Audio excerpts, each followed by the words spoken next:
It all started as an ordinary day, but what I learned in the evening changed the way I look at the people close to me. What happened at the end completely changed my life forever. The sound of the message wasn't loud, but it cut through the soft clinking of silverware like a shard of glass. My hand paused midair, fork trembling slightly as I glanced across the table. Kara barely blinked. She just flipped her phone face down with the speed of someone who'd practiced that move too many times. Her laugh came too quickly after, bubbly and too light. "Group chat," she said, brushing her hair behind her ear. "Inside joke, nothing." But I had seen it, just for a second. A flame emoji, the words "last night was wild." It didn't sit right, not even a little. I didn't say anything, not then. Our youngest was in the middle of telling some convoluted story about a class hamster escaping the science lab, and Kara kept nodding, smiling like everything was perfectly fine. But under the table, my hand curled into a slow, quiet fist. That night, when the kids were asleep and the house slipped into silence, I sat at the printer, checking the recent history. I don't know what I expected. Maybe nothing. But there it was. 2 tickets to a concert in Seattle. Floor seats, printed 3 weeks ago. The same weekend Kara said she was staying at her sister's house to help with a move. I stared at the screen for a full minute, letting the glow from the display settle deep into my bones. I still didn't say anything. That was the part that surprised even me. Not a single question, not a single accusation. Just a quiet nod to myself and a long walk back to bed. That's how I knew something in me had shifted. The second crack came 3 days later. I was digging through the trunk of Kara's car, looking for an umbrella she swore was in there. It wasn't. What I found instead was a crumpled condom wrapper wedged between a spare towel and an old grocery bag. It wasn't old. It was recent. The date stamped on the foil told me as much. She saw it when I walked in holding it. Her face twisted, a flash of panic masked quickly by a scream. "It's old trash. That's from before. We haven't cleaned the car in ages." Her voice rose like a siren, but I wasn't listening to the noise. I was listening to the silence inside me, the place where trust used to live. Something was off, and now I was sure. That message, that trip, this wrapper. They were pieces of a puzzle Kara didn't even know she'd started to build. I looked her in the eye, nodded once, and turned around. No yelling, no threats, just quiet walking away. She didn't follow, and I didn't look back. I spent the rest of the night reading, not books, but old texts, calendar entries, receipts, anything digital that could crack open whatever truth Kara was hiding. I remembered she'd switched banks last year for better rewards. I remembered the sudden increase in her spa visits, the gym membership she never used, the new perfume she claimed was a free sample. I remembered all of it. I saw it now not as randomness, but as threads tying into something deeper. Something she thought I wouldn't notice. She had no idea who she was lying to. I'm the kind of man who sees patterns in chaos, who hears rhythm in static. I don't raise my voice when I'm betrayed. I build a case, quietly, thoroughly. I make sure the fall is steep and the ground they land on doesn't exist. And the next step? That was already in motion. The next morning, before the sun stretched over the rooftops, I stood in the hallway outside the bathroom, holding her phone like it was radioactive. She always left it charging in the kitchen overnight, claiming she didn't like blue light before bed. I knew her passcode, had known it for years. Some men choose not to look. I had passed that threshold days ago. What I needed wasn't her recent messages. That trail could be erased. What I needed was everything else, and I already had the key. The software I installed wasn't flashy. It didn't show up on the screen. It hid behind an app update, disguised as part of her photo backup service. One click and it became a silent witness, feeding me her call logs, GPS, message threads, and every photo taken. Within 12 hours, I had more insight into her double life than I'd ever asked for. And still, I wanted more. Not out of vengeance. Not yet. I wanted the truth served in layers, slow, undeniable, and cold. The first day it ran, I counted 27 messages to a number listed only as Z, no real name, just the letter. Each message was carefully worded, Short, fast, urgent, and full of coded longing. I copied everything. I didn't confront her. I didn't flinch. That night, I handed her a cup of tea while she scrolled through Pinterest on the couch and let her believe I was exactly where she left me, trusting and distracted. But my mind was already building the next move. The next morning, I slid a new SIM card into the inner pocket of her gym bag. It wasn't just any SIM. It copied every outgoing call and text to a secure archive I controlled. I would hear her lies in real time, even as she whispered them. But that wasn't enough. I wanted to see what happened when her world felt the first crack. So I called Camille. Camille was my ex. Not a flame, not a maybe, just someone from the past who still owed me a favor and still had the kind of voice Kara hated. Polished, confident. I gave Camille a script, a fake profile, a job, send Kara a message from an anonymous number claiming that Z had been seen with another woman, attach a blurry photo, add a line. Last night wasn't just wild, it was crowded. The bait didn't sit long. That night, while I sat on the back porch sipping water and listening to crickets, I heard the explosion from inside. Her voice, sharpened to a blade, slicing through the silence. "You cheated on me?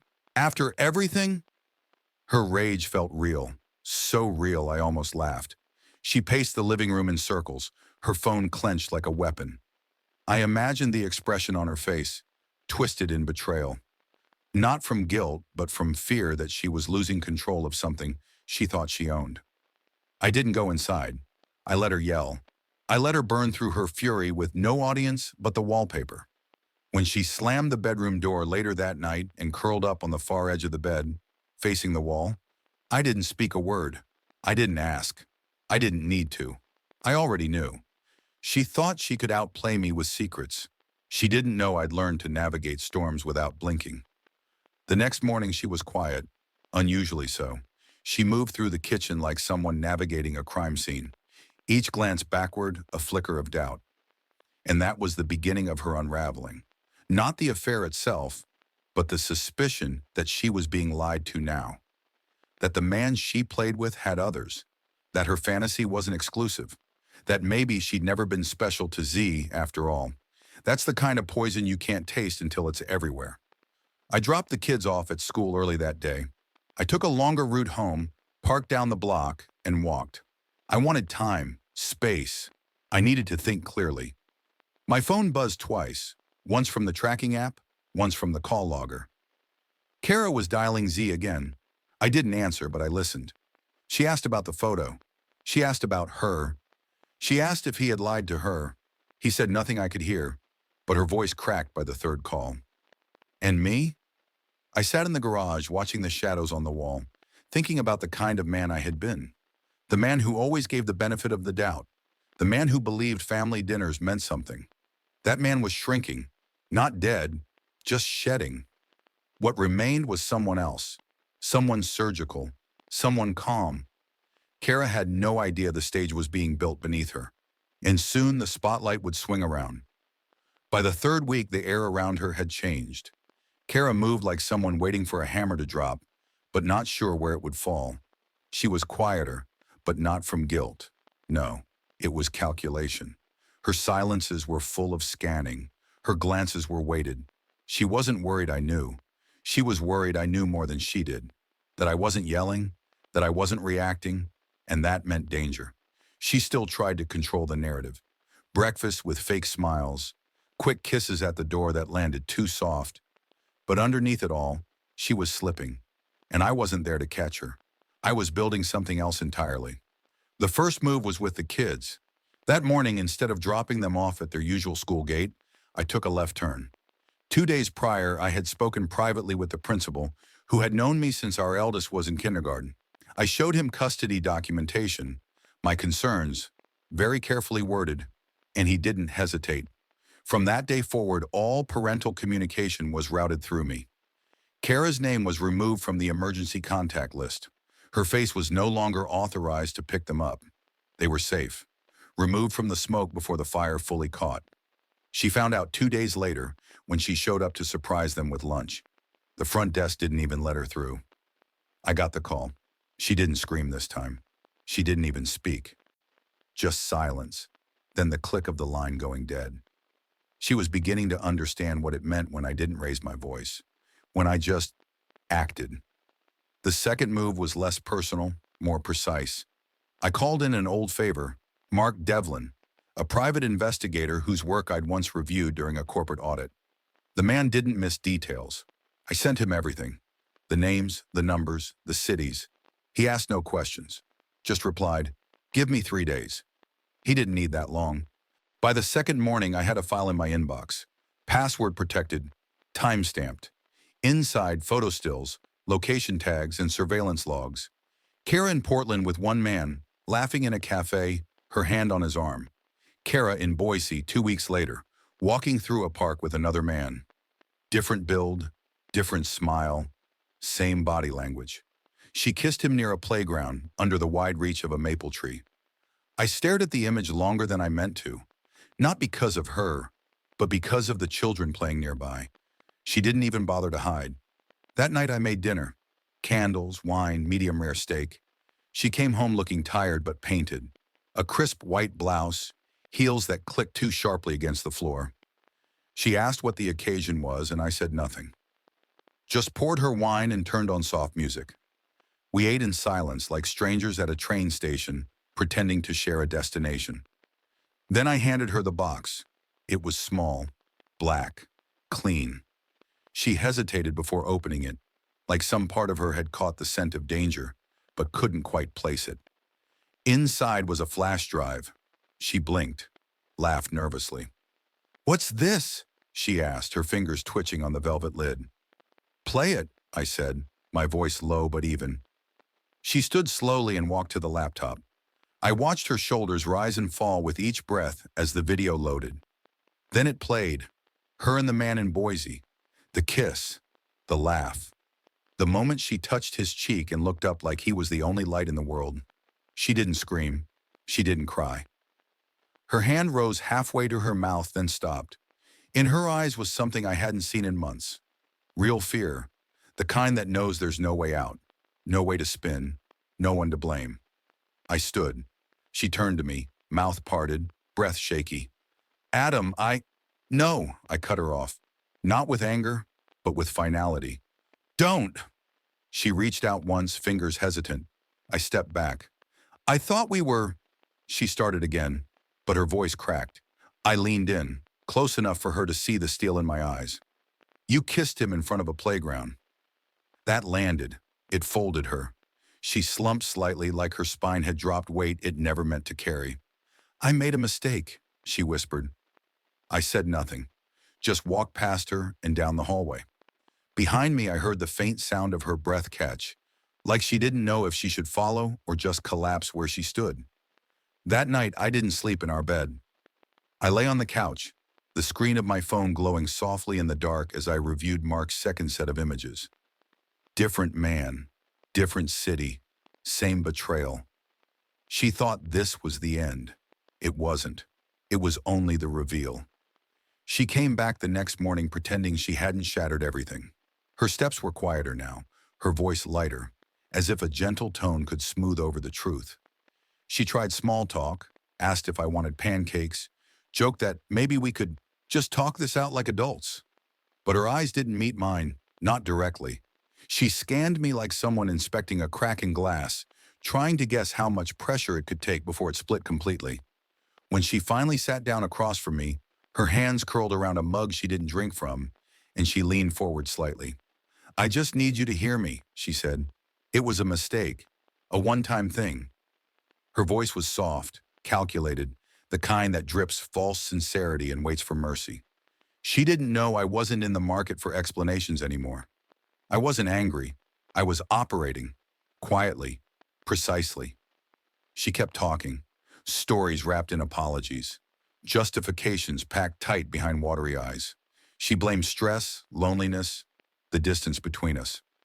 I listened to every word, not because I believed them, but because I needed to watch her exhaust herself trying.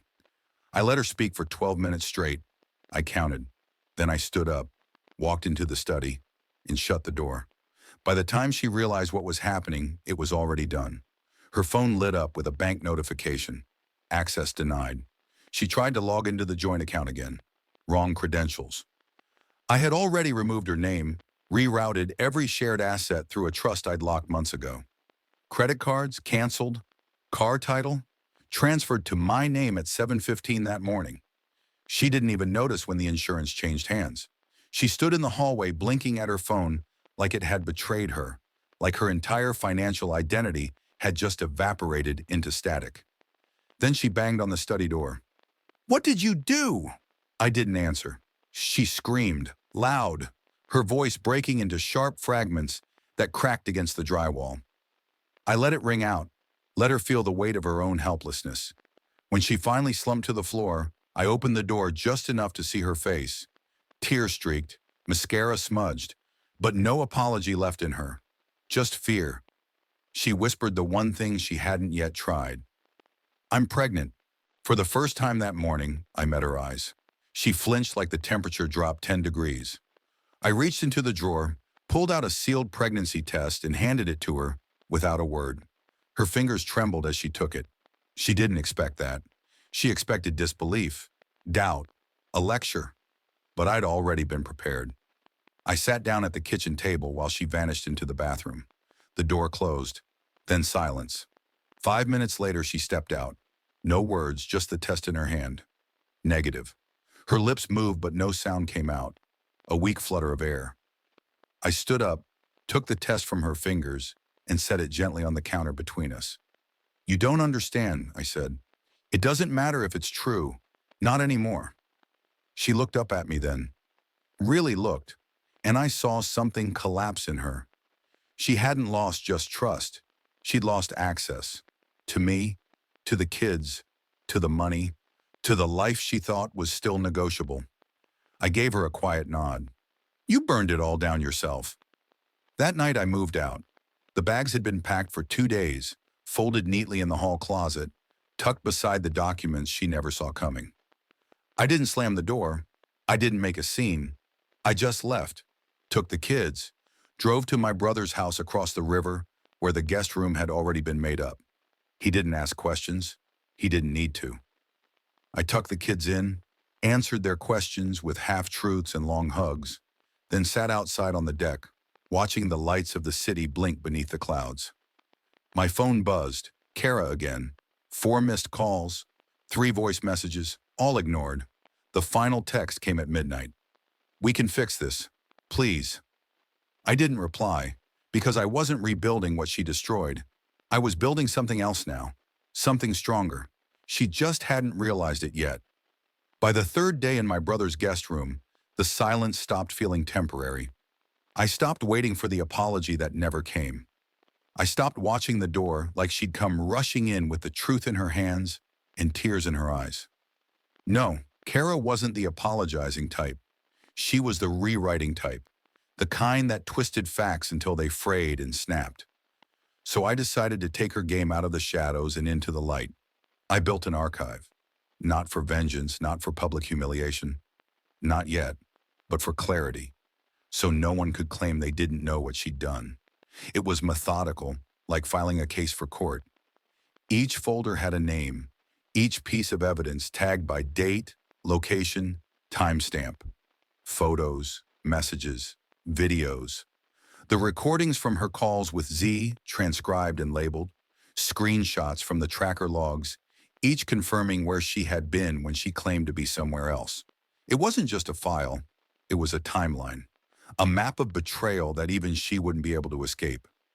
I set permissions on the archive, my attorney, the custody lawyer, and a locked copy for the kids. Not now, but one day, when they'd need to understand what happened without hearing it from angry mouths. I wasn't going to be the father who poisoned their childhood with bitterness. I was going to be the one who handed them the truth. Clean, documented, undeniable. And while Kara stewed in her silence, waiting for me to crawl back, I was building a future with no doorway left for her to step through. 2 days later, I got a call from a firm out of Colorado. They'd reviewed my resume and portfolio. The position was exactly what I'd been working toward. Executive operations lead, full relocation package, salary nearly double what I was making now, and best of all, a fresh start. They needed a decision within a week. I didn't hesitate. I said yes. Then I called Kara. She answered on the second ring, her voice soft and rehearsed. Adam, please, just tell me what I can do. Meet me, I said. Someplace public. For a final talk. She agreed without hesitation. The same cafe where we used to stop on Saturday mornings. Familiar enough to feel safe. Quiet enough for me to control the scene. I arrived 10 minutes early. Not to calm my nerves, I didn't have any left, but to check the angles. I set the camera on my watch to record. I didn't trust her words anymore. Only what could be played back. She walked in wearing a coat too elegant for the season, her hair pinned back like she was arriving for a job interview she hadn't prepared for. Her eyes flicked around the room, searching for sympathy. I didn't offer any. She slid into the seat across from me. Her voice wavered. I've changed.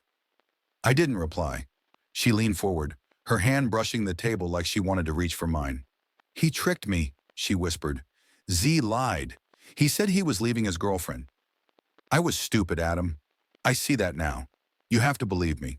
I let her speak, for 5 minutes, for the record. Then I reached into my bag and placed a single slip of paper between us. It was a printed copy of the relocation offer, my name circled in blue. I'm taking the kids, we're moving. Her mouth opened, but I kept going. You'll still have visitation rights, supervised, if the court agrees. She blinked, once, twice. You're punishing me. I shook my head, slow and steady. Number, I'm just not inviting you back in. Her voice cracked. We're still married. Not for long. She looked around like the walls were listening, like maybe someone would rescue her from herself. Then she tried again. One last performance. She slid her hand across the table toward mine. Adam, please, just hold my hand. Please. I didn't move. I just stared.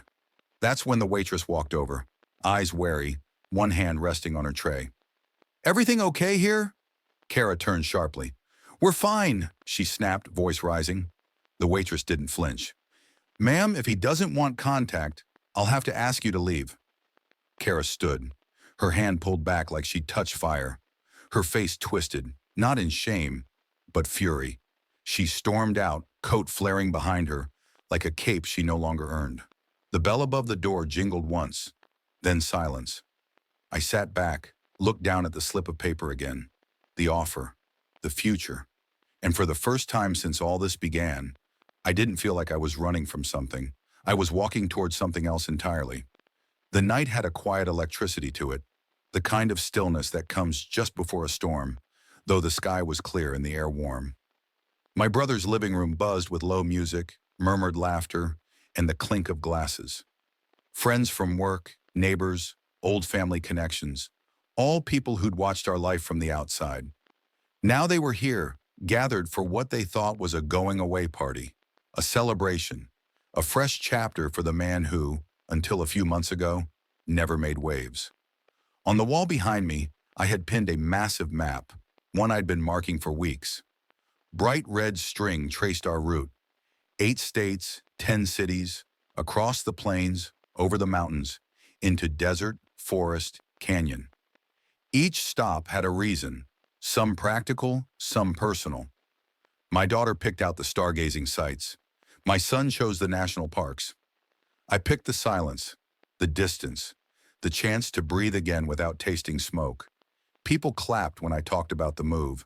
I gave them the version they could swallow. New job, new start. The kids and I wanted an adventure. Most smiled and nodded. A few asked quietly if Kara was coming. I gave them the same look every time. The one that answered more than I said. No one pressed. The kids ran in the yard under string lights, their laughter bright and untangled. Inside, someone refilled drinks. My brother grilled skewers on the patio. I stood by the map, holding a glass of ginger ale, walking 2 guests through the stops we planned. And that's when the front door opened. I didn't hear it. I felt it. The air shifted. I turned and saw her. Kara. No warning. No knock. Just presence. She stepped into the light like she hadn't been erased from every plan, like her name hadn't already been cut from the map. Her hair was up, messy and damp from sweat or maybe panic. She wore a stretched-out t-shirt, no makeup, and a wild look in her eyes like she couldn't decide whether to apologize or accuse. The room faltered. Conversations dropped mid-sentence. Some guests turned their heads in confusion. Others froze completely, their smiles falling as they watched her scan the room, looking for someone to blame. Her eyes landed on me. "You don't get to do this," she said, her voice too loud for a room so still. "You don't get to take them. You don't get to pretend I never existed." I didn't flinch. I didn't blink. Instead, I reached into my jacket and pulled out my phone. Tapped once. The room's small speaker, connected to Bluetooth for music, went silent. Then static. Then a voice. Her voice. Crackling through the air, recorded days earlier. "He's a weakling. He'll never fight back. I'll take everything, and he'll still feel guilty." The sound punched through the quiet like a hammer. One sentence. Just one. That was all it took. Her mother was near the snack table. Her hand flew to her mouth. My brother turned to stone. One of her friends, the ones who once defended her, sank into a chair without speaking. Even the kids outside paused near the patio, sensing something had snapped in the foundation of the evening. Kara went pale. Truly pale. Not the flushed face of someone caught in a lie. The washed-out, empty look of someone who just realized they'd misjudged the room. "That's out of context," she said, her voice brittle. "That's not what it sounds like." No one moved. "I was upset," she tried again. "That was anger. I didn't mean it." But the air was heavy now, dense with the truth. Not just the words she'd said, but the tone, the confidence in her voice when she said them, the venom. "I just came to talk to you," she said to me, voice smaller now. "I wanted to explain." I took a slow breath, letting the silence settle again. "You've had months to explain." She blinked like the words hit harder than the recording. Then she made the last mistake, the one that shattered whatever sympathy still lingered. She reached for me. Not fast, not dramatic. Just a quiet slide of her hand toward mine, fingers trembling, a gesture rehearsed too many times, a move she thought would anchor her. The waitress, someone my brother hired from a local catering company, stepped in from the kitchen at just the right moment. Her voice was calm but firm. "Ma'am, if he doesn't want contact, I'll have to ask you to leave." Kara froze. Then her hand dropped. The tears didn't come. Not yet. She wasn't crying. She was calculating, trying to salvage what little image she had left in front of a room full of people who now saw her clearly for the first time. Her mother stepped forward, slow, composed. She didn't embrace her daughter. She didn't scold her. She simply reached for Kara's hand, gently but with purpose. Then she whispered something no one else heard. Kara didn't respond. They walked out together. The door closed with the softest click. And that was it. No yelling, no accusations, no drama. Just a room of people left behind in the vacuum of truth. I turned off the recording and placed the phone back in my pocket, walked back to the map, took a sip of my drink, and pointed to Utah. "Lake Powell," I said to the few still standing near. "The stargazing there is supposed to be unreal." Someone let out a breath. Another clapped softly. Slowly, conversation resumed, cautiously at first, like animals stepping out after thunder. The music came back on, quieter now. People moved again. Laughter returned, not forced, but relieved. She was gone, and the air was clean. Later that night, when everyone was gone and the candles burned down to their last inch, I stood on the deck with my daughter curled against my arm. She was quiet, eyes on the map still pinned to the wall inside. Then she looked up. "Does this mean we're free?" I didn't answer right away. I just pulled her close and looked up at the sky. The stars hadn't shown yet, but I knew they were coming. "We're going," I said. "That's what matters." Inside, my phone buzzed again. A message. "I've changed. Please just let me in." I didn't respond. I didn't need to. Some doors don't lock out of spite. They lock because what's on the other side doesn't belong anymore. 2 months later, we reached the last dot on the map. The air in Utah had that crisp, sandstone sharpness that gets under your skin and settles there like memory. The mornings were still and gold, the kind of stillness that made you listen. Lake Powell stretched out ahead of us like a mirror to everything we'd left behind. Vast, winding, full of echoes. Our camper rested in a patch of open ground overlooking the water. The kind of overlook that didn't feel real until you watched the sky change colors across it. We had been on the road for 7 weeks, 8 states, more stories than I could ever write down in full. The kids were different now, lighter, louder when they laughed, quicker to sleep at night. They didn't ask about her anymore, not directly.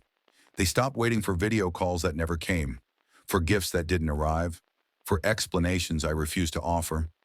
Instead, they talked about where we were going next, what we'd make for dinner, who caught the biggest trout. They weren't healing. They were already healed. It was me who was still catching up.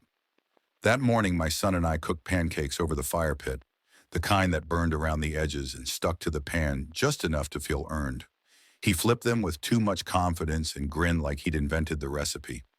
My daughter braided wildflowers into her hair, barefoot, dancing in the dust with a freedom I hadn't seen in her since she was 5. The kind of joy no one teaches. You just remember how to find it once the weight is gone. After breakfast, I sat down at a picnic bench with a journal in my lap, one I'd picked up in Colorado, leather-bound and untouched. I called it The Map That Saved Us. Inside were pages of lessons, not revenge, not blame, just truths. What it means to lose everything you thought you needed and find what you actually couldn't live without. I wrote in it every day, not just for me, but for them. One day when they're old enough to ask why everything changed, they won't need my voice. They'll have these pages.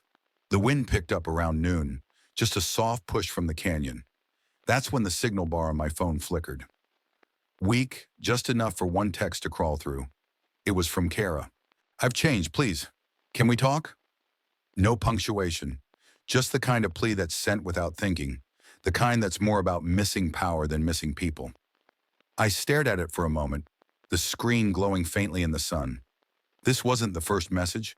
There had been others. A voicemail after the party. 2 emails after I filed the relocation paperwork. A handwritten note she gave to her mother, who tried to pass it through my brother like it was medicine. I hadn't read it. I hadn't replied to any of them. Because I already knew what she would say, that she was lost, that she didn't recognize herself, that it was just a phase, that she never stopped loving me. The kind of phrases that sound like accountability, but are just smoke in different shapes. My daughter sat down next to me, sketchbook in her lap, her pencil tapping rhythm against the paper. She glanced at my screen. "Who's that?" she asked. I didn't lie. "Kara," I said. She tilted her head. "What does she want?" I looked at the message again, then turned the screen off. "Not enough," I said. "Not what we need." She didn't ask anything else, just nodded and started drawing again. Stars, planets, a galaxy that spun out from the edge of her page, colored in shades we hadn't seen yet. That was her way of letting go. She didn't need closure. She just needed space to dream again. I stood, stretched, walked to the edge of the overlook. The lake shimmered below. The sound of the wind brushing through the brush was the only thing that moved. That and the feeling rising in my chest, a quiet finality. I pulled the phone from my pocket one more time. Opened the message. Pressed delete. Not out of spite, not out of anger. Just clarity. I had nothing left to give her. Not grief, not rage, not forgiveness wrapped in silence. Just distance. And that was more powerful than any revenge I'd ever imagined. She wasn't part of the map anymore. She wasn't part of the story we were writing now, out here, where everything finally made sense again. That evening, we watched the sky change. The stars came out slowly, one by one, until the whole sky looked like a city turned upside down. We lay on blankets under the open air, my son tracing constellations with a laser pointer we'd picked up at a roadside shop. He pointed to Orion, then the Big Dipper, then some cluster he made up on the spot and named after his favorite comic book hero. My daughter curled under my arm. "Do you think we'll ever stop moving?" I shook my head. "We're not running," I said. "We're just living where it's quiet." She smiled and closed her eyes. I looked up at the stars, steady, glowing, silent. Kara thought she could take everything from me. but she didn't know. I never needed what she stole. I needed what she couldn't touch. And out here, under this sky, I had it. For the first time in years, I wasn't waiting. I wasn't watching the door. I wasn't circling anymore. I was done. And when the silence finally settled in for good, I didn't just survive it, I chose it. That's all for now, folks. Thank you for being with me today and listened. And if you liked my story, please subscribe, hit the like button, and comment below what you think about all this, and what would you do if you were me. Also, don't forget to check my other stories in description below.